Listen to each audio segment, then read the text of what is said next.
Oh man, what's going on, everyone? It's your boy Shavar Madner back again with another video. It's gonna be a multi-topic video, and before I get started with that, Xfinity, my phone still isn't on, but I'm gonna call Verizon. I'm giving you a little bit more time because I promise you, if I call back, it's going down. It's going down. I've been trying to be nice. Been nice.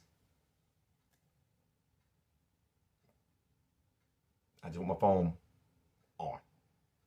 Release my number. Keeping two of my numbers, release the one back to Verizon.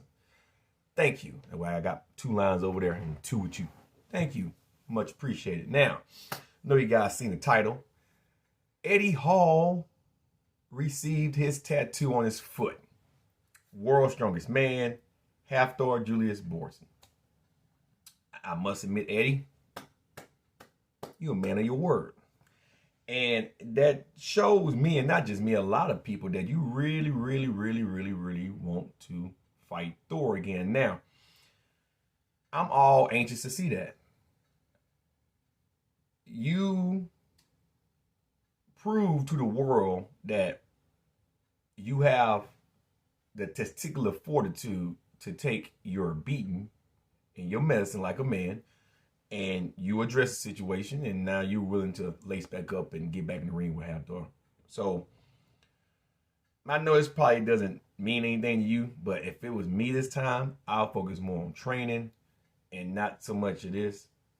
Because see, when you got knocked out or knocked down and defeated by, how can I put it, the Card, I would say it was a unanimous decision. Leading up to that fight, you were doing a lot of dirty hand tactics. You had your son at the press conference. You were marking Thor's mom. You know, you were saying all this shit, how you were going to whoop his ass, knock him out. You was barking real loud. You said there were going to be no excuses at the interview.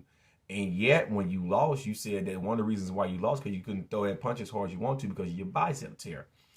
That sounded like an excuse to me. And then you backpedaled and said, well, I fought the biggest man in the world. You wasn't the only ones. A couple of people that Thor fought before you. So, the point I'm trying to make is, man, if it was me, getting ready to go into his fight, I wouldn't talk too much this time. I'll focus straight on my training, not eating a ton of protein. Seriously focus on your training. You got winded in the first round of that fight. I watched it. I should know. You started sweating like a madman. Half-Thor didn't break a sweat at all, barely. So if I were you, man, I will focus on my cardio and I will focus on not talking too much. Just all action, no capping. But kudos to you for getting the tattoo. So I'm looking forward to the next fight. And hey, man, hopefully you knock him out 1-for-1. Then we can get that third fight. See how that works. It'll be worth looking at. Moving on to the next subject. Cali Muscle did a bombshell here a couple days ago. If you guys don't know who Cali Muscle is, my advice is go look up his channel. Find out what this guy's about. Cali Muscle is a bodybuilder. He's been in a lot of commercials back in the day. I remember vividly the Taco Bell commercials and stuff like that. He's known for his supplement line, Hypey Mud, and all that good shit. Anywho, Cali Muscle had a heart attack here last year. And was it this year? No, last year, Sean Roden. It was the same day Sean Roden died. So, of course, Cedric McMillan just passed not that long ago. He just passed. And so he was having some issue. I think they said that he died from a heart attack. Sean Roden had a heart attack. There's a lot of bodybuilders. The Mountain Dog, you know, he died of a heart attack. John Meadows. So there was a lot of, and he had a issue leading up to that. But there's a lot of bodybuilders, though, that's been dying from heart issues. And we know COVID does have an issue with blood clots and stuff like that. Don't know if any of those guys caught COVID or had it or whatever. But when you take PEDs, you know, that enlarges everything in your body. Testosterone injected and all those anabolic steroids and stuff, that enlarges your muscles. It just does. Your heart's a muscle. it's only designed to be a certain size muscle. Once that heart exceeds that size, blood pressure becomes alternated. It's certain things that happen when that occurs. Then, you know, bodybuilders, they eat to put on a lot of mass. Now, as a personal trainer, I don't recommend nobody take any type of PEDs outside unless prescribed by a doctor. And usually a doctor won't prescribe PEDs unless it's and not even performance enhancement drug, but just steroids in general, like hormone replacement therapy or testosterone replacement therapy, unless they see that you really need it or you have some type of illness that requires you to get that proper steroid. But just because you want to compete in bodybuilding, I recommend you stay natural. I don't recommend you do that because the risk to reward is lopsided. And Cali Muscle said a lot of great things in his video about, you know, you young guys that want to be on steroids, just stop. You're going to die young. And, of course, everybody dies. But you look at people like Jay Cutler and the Ronnie Colemans and stuff like that, you know, that made it to the Olympia, they retired, got out of the Olympia, you know, and Phil Heath, I think he's still competing. Dexter Jackson just retired. You look at people like that, they're still around. You have to know when to stop pushing the envelope. You know, bodybuilding is not going to stop. It's not going to stop.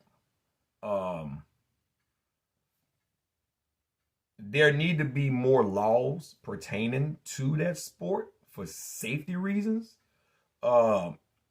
Nick Strength and Power actually had a great idea, but then too, getting tested and finding out that you have an issue leading them to the Olympia or any type of show that's coming up and you can't compete because of doctor's orders, yeah, it sucks.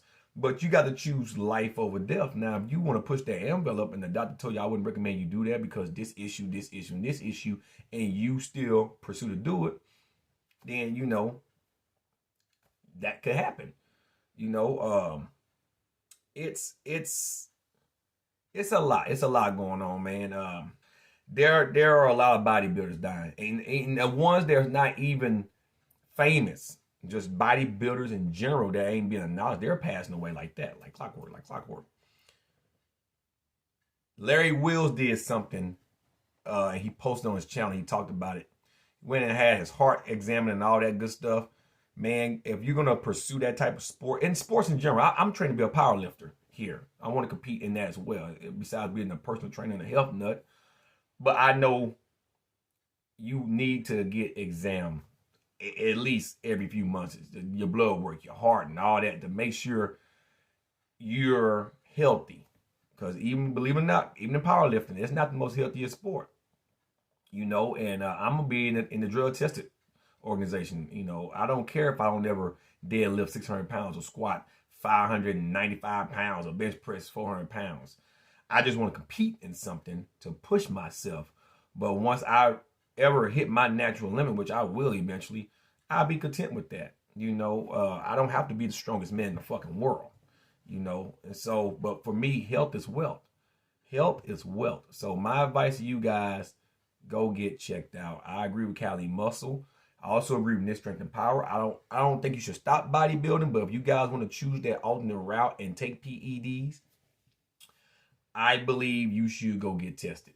Just to know, just to see what's going on with you. The earlier you catch it, could be preventative strategies you can do to keep yourself here longer. You know, don't rush to your graves. Don't do that. It's not worth it. You know, you're gonna die one day, but try to live as long as you can. That'll be my advice to you guys out there. And finally, to my anime fanatics out there that probably clicked on this video, I read Dragon Ball Super Manga Chapter 83. I'm going to talk more about it in my live stream tomorrow. You know, that whole chapter to me, the way that they done did Bardock now, I just can't. I understand why they done it. Let's see. Bardock is the father of Goku. Goku, before he bumped his head, we don't know how that Goku would have turned out. So since we got this Goku or Kakarot, they had to make Bardock similar. You see what I'm getting? Goku likes to fight strong foes, and that's really a Saiyan's DNA structure, I guess. They like to just fight strong foes. They want to push their limits. Goku and Vegeta are like that. So I think that's just a common trait amongst Saiyans, right? However, the caring nature of Bardock is something that wasn't shown in Z, right? The Heaters elaborated on the plan for Frieza to eradicate the Saiyans. They didn't just outright tell Bardock. And I don't know how far back this was before Bardock went to that planet and he got, cursed with his ability to see into the future, right? However, which I know that's probably it's after, because it makes the most chronological sense. However, with him talking to the dragon and denying a wish, it brought back Goku versus Frieza when the Namekian dragon was summoned, right? King Kai was trying to orchestrate to get Goku off of Namek, okay? Goku refused that wish. It's similar stuff that they're doing. And the caring heart of Bardock, that's trying to explain why Goku is the way that he is. And I think what they're trying to do, they're trying to set up for Goku to really tap into his Saiyan pride. Like, this is what your dad was. It's all you now. You have that same warrior DNA structure. We elaborated a few chapters back that you have to find Ultra Instinct and master it on your own way, your level. You have to do it your way. I believe this is going to be the trampoline that's going to launch Goku towards that. But once again, I'm going to go more in depth about it. Lex said some things that kind of tickle my fancy, about how Gas need to train more with his instincts being awakened. Makes me wonder, does Elect have that ability? Because he said more about training and stuff like that. He sure does like to shoot too. He likes to fucking shoot guns. Like, what the fuck? And the gun gotta be made of key. Can't be a bullet. It gotta be made of key. So, whatever. It is what it is. But the blasts are made of key. It is what it is. But other than that, man, hope you guys are doing well. Finna get ready to go get my daughter from school. Come back, go to the gym, clang and bang, get in shape. And then I'll be setting up for the live stream tomorrow. Before you guys ask, I am looking into starting a Discord real soon. A couple of you guys been asking me. Reborn's been one of the guys, and a couple of other guys been asking me. So I'm going to dabble with that and learn it first before I open it up to you guys. So I am looking into doing that. And yeah, man, hope you guys are having a good day, good week. And until next time, motherfuckers and motherfuckies, y'all stay safe. This is your boy, Chauffeur Matt, and I'm out.